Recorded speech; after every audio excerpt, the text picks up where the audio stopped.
Invincible has a serious alien problem, and I'm not talking about the Viltrumites. For a show so deep in space, it's wild how unevenly it handles extraterrestrials.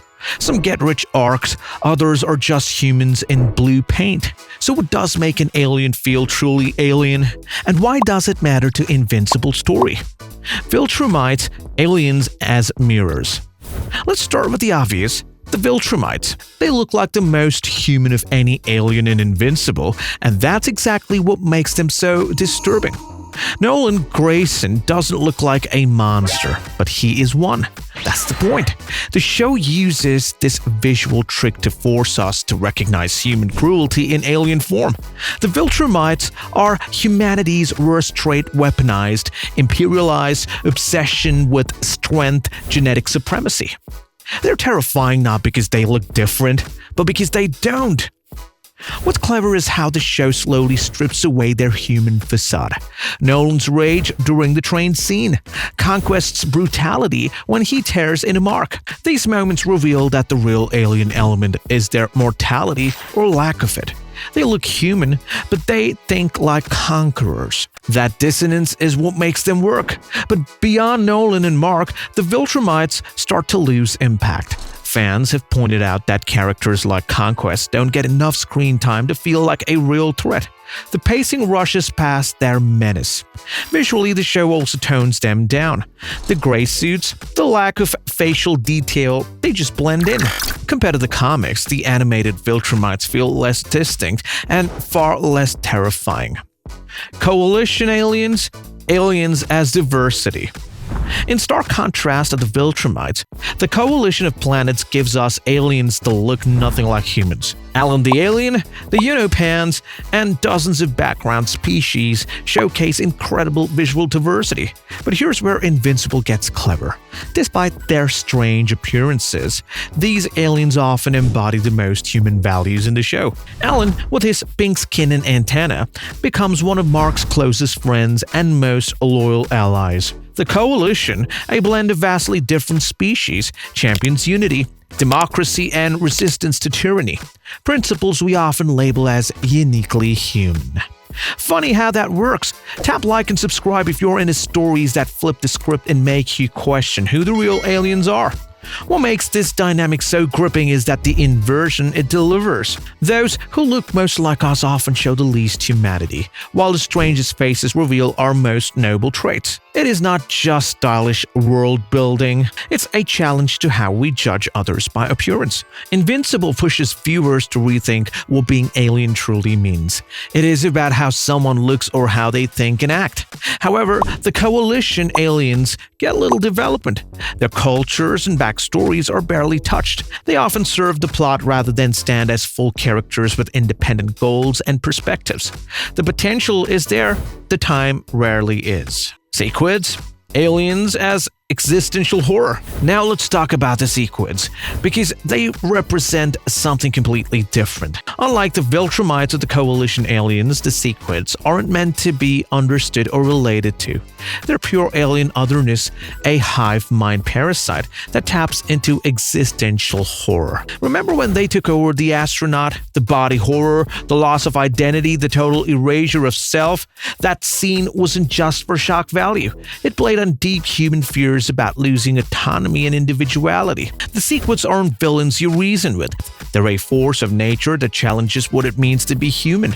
But fan reactions have been mixed. One comment summed it up harshly, saying the Sequids were boring villains that hog screen time. Others on Reddit agree, calling them forgettable and saying that the show should focus more on the Viltrumites. The biggest complaint is how little payoff there was. Creepy moment when Eve is controlled had serious horror vibes, but then nothing came out of it. The threat fizzled. Fans expected long-term consequences, but instead it was brushed aside. For a species built on mind control and horror, the Sequids never really became more than a one-time scare, and that left viewers underwhelmed.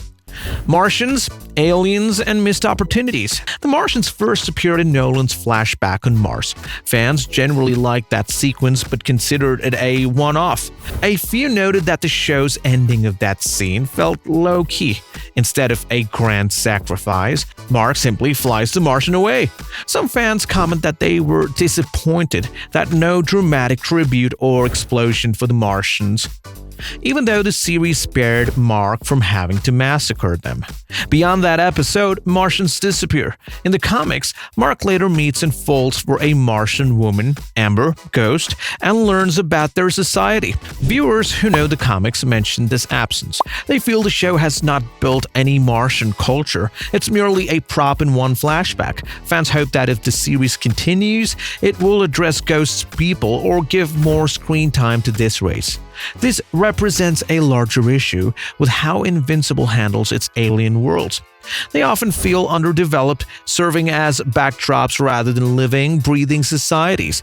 The show prioritizes Earth-based stories, treating alien civilizations as exotic detours rather than integral parts of its universe. Thrax aliens as compressed storytelling. The Thraxans serve yet another purpose in the narrative. Their rapidly accelerated lifespans, where generations pass in months, allow the show to compress entire societal evolutions into single episodes. Remember when Mark visits their planet multiple times, witnessing them go from medieval society to industrial evolution to modern technology? Well, this isn't just a funny concept, it's a brilliant narrative device that lets the show comment on human history and development in compressed form. The Thraxan society becomes a mirror reflecting our own historical patterns of progress, conflict, and change. But the Season 3 episode set on Attila, Mark's birth world, drew criticism for brevity. In the comics, Mark's origin on Thraxa and escape from the Thraxans is a multi-issue storyline. On TV, it's wrapped up in a single episode. Fans note this compression means many scenes and emotional beats are missing. On Reddit thread remarked that key Thraxa scenes were cut out, making the episode feel shorter and too helpful, missing darker moments. Viewers expect a more drawn-out conflict with the Thraxans, who are keeping Attilan isolated. Instead, Mark's capture and escape happens so quickly, it's like, hey Mark, welcome to your birth planet, and 15 minutes later, okay bye Mark, never visit again. Fans say the show glosses over Attila's culture and the Thraxans' motives. In the comics, the battle was intense. In the series, it ended up abruptly. This left some fans feeling the Thraxans' holy war subplot was underdeveloped. Animation issues, the technical problem. Several fans lump alien issues into animation complaints.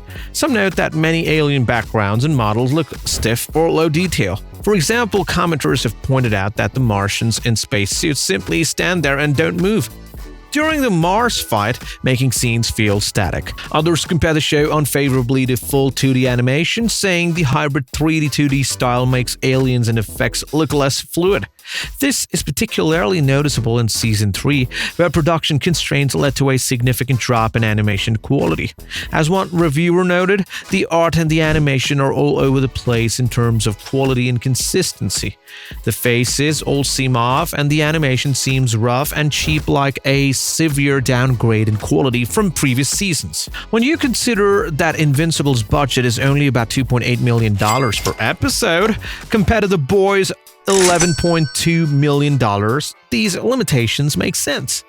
The show is trying to create an expansive cosmic universe on a fraction of the budget of comparable superheroes. What would that conversation look like at Prime? Hey, we need more money for the alien worlds. Sorry, we already spent half the budget on celebrity voice actors for characters with 2 lines. I know, it's frustrating. The bigger picture. What aliens reveal about Invincible? What makes Invincible's approach to aliens so effective? When it works, it's how each species serves a specific narrative purpose. They're not just species-filled or cool designs, they're tools for exploring humanity from fresh angles. Good sci-fi isn't really about aliens, it's about us. And Invincible gets that. The best alien arcs reflect real-world themes: imperialism, survival, mortality, and challenge. Thraxans, Sequids, and Viltrumites, they all show us different sides of ourselves. But the execution doesn't always hit the mark. A major complaint: most aliens and non-Viltrumite side characters feel underdeveloped. They orbit around Mark, rarely standing on their own. This main character syndrome flattens the universe, making it feel less alive than it could be. The problem gets worse with the show's pacing. Season 3 in particular crams in a barrage of subplots, giving huge arcs from the comics little room to breathe. Stories like the Mars mission or the Viltrumite war loss emotional weight when they're sped through. Invincible has all the tools for rich, meaningful alien stories. It just needs to slow down and let those stories land. So what do you think? Does Invincible handle alien stories better than most shows, or is there something you could tweak? Drop your thoughts in the comments, like and share if this made you think. And if you've ever wondered why Invincible, for all its power-packed episodes, still struggles with a deeper storyline issue, you'll want to check out my latest video. Subscribe so you don't miss out what's coming next. I've been working on a big comparison between the comics and the show, and you'll definitely don't want to miss that.